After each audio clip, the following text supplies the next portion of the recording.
Today I want to introduce you to 3 important terms that we will be using over the course of the semester, and we're going to be applying these concepts to fairy tales as a way to show how these concepts can help us better analyze and understand any text that you encounter. After reading Perennially Popular by Pauline Dwan, you should have a general understanding of where fairy tales come from, and why modern versions are so different than their originals. Even if you're not a big fan of fairy tales, it makes for an interesting example of how big an impact the audience can have on a text. Before we start looking at the stories, let's define our terms. So today we're going to be looking at audience, connotation, and message. The audience is the intended group of people that are meant to receive the message. This doesn't always mean that these are the only people that are going to interact with the text, but knowing the intended audience can help us better understand the purpose of the text. Connotation is a feeling or meaning that a word or idea invokes in addition to its literal or primary meaning. Often colors can have different connotations, like red being the color of danger. Other times characters can have connotations, like wolves in fairy tales almost always being untrustworthy and threatening. Message is the point, moral, or meaning of a text. Every text is created by a person, and that person is creating the text for a reason. Understanding that reason is necessary for understanding the text as a whole. All these terms are an important part of critical analysis. In English class, we often use the term criticism to describe any way of taking a closer look at something. Being critical means conditioning the mind to suspect and question the form and function of everything that it encounters, whether it's an essay, article, movie, advertisement, or a children's story. Being critical is not about finding things that are wrong. It means being aware and recognizing that everything has a function, whether we're looking at the lyrics of a popular song or a 300-year-old fairy tale. To help you better understand these concepts, I'm going to be applying critical analysis to a fairy tale that most of you are familiar with. We'll be looking at both the modern version written for children and the classic version written for young adults. In the children's version of this story, our hero is a mermaid who wants to live on land and leave the world that she was born into. While she faces many challenges along the way, in the end, she is rewarded for her actions. She gets a prince, the approval of her family, and lives happily ever after on land. In the classic version of the story, the premise is the same. Our hero is a mermaid who wants to live on land and leave the world that she was born into. However, in this version, the transformation from fins to feet is painful, and walking causes the hero constant discomfort. Despite her efforts, the prince marries someone else, and in despair, our hero commits suicide, turning into sea foam and washing away for her rebellion. So what can we learn from these 2 versions of the same story? We already know that the audience is different for these 2 versions, but how does that affect connotation and message? Let's take a look.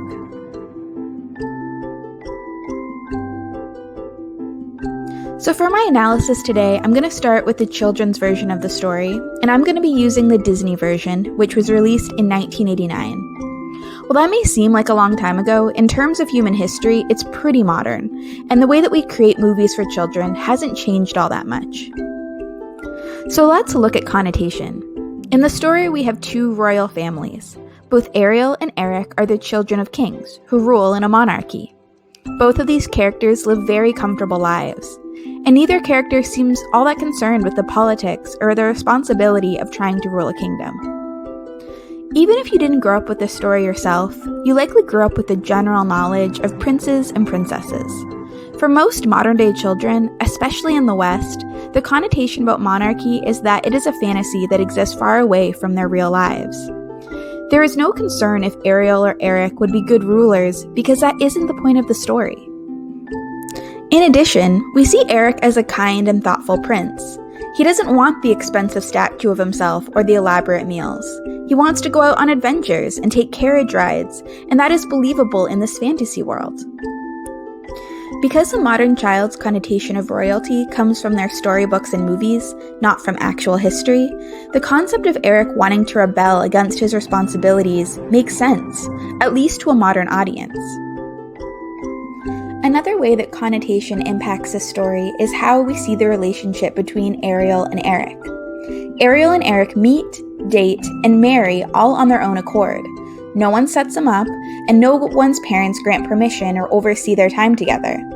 In the modern context, this makes perfect sense, but in the time that the story is supposed to be set, this would never happen. Marriage, for much of history, was something that you did for economic and political reasons, not for love. But because the audience is modern-day children, the romance needs to model the types of relationships that they would understand and be able to follow. On a similar note, we have Ariel and her father. Now, Ariel's relationship with her dad is certainly rocky, and of all the characters in this film, he is probably the most historically accurate in terms of how people actually functioned in the early 1800s. If the story is taking place in the 1800s, the idea of King Triton being bossy and overbearing to his daughter is completely appropriate, considering how power functioned within families for most of human history. However, because this is a film for modern children, the connotation of his actions are negative, and in response, her decision to rebel is completely rational and fair. I could probably go on for a while more with all the different connotations we see about class, power, and even gender roles, but I think you get the idea. Depending on the audience, the connotations of the behaviors and relationships of our characters is going to be completely different. Finally, let's talk about the message of the children's story. In the end, Eric and Ariel end up together, and the parents accept their love, and they get to live happily ever after. The message is that Ariel's rebellion leads to her getting what she wants. The fact that she wants to leave her family and status and seek out a new life is seen as something that makes her likable. After all, modern kids live in a world where childhood is a time to explore and dream. They are told they can be anything they want when they grow up, and so Ariel's actions make sense. Now, let's look at the other version of this story, the one with the pain and the heartbreak and the untimely death of our hero. What can we learn from this story? The first thing we learn is that when we change the audience, the connotations also change. Remember when we said that kids look at the monarchy as a fun fantasy? Well, for adults living in the early 1800s, the monarchy was real and powerful and often dangerous. Remember that this was a time of the Napoleonic Wars, colonialism, and the slave trade, and when no respectable woman would ever leave the house without a hat and bonnet. Therefore, the connotation that we have of Ariel's actions of falling in love with a man who is so different from her, of wanting more than what she was born into, and wishing to seek out a life against the approval of her family, is seen in a much more negative light. Adults in the 1800s weren't allowed to seek out a life that wasn't the one they were born into, especially young women. It was not only considered selfish and disrespectful, but also a moral failure, and it would impact the reputation of the entire family. If you look at the story in this context, it makes sense that the story ends the way it does. The message is that people who are selfish and disrespectful and bold will be punished. While a modern reading of the classic version of the story might paint the prince as a villain for marrying someone else, in reality, the prince was doing what was expected of him.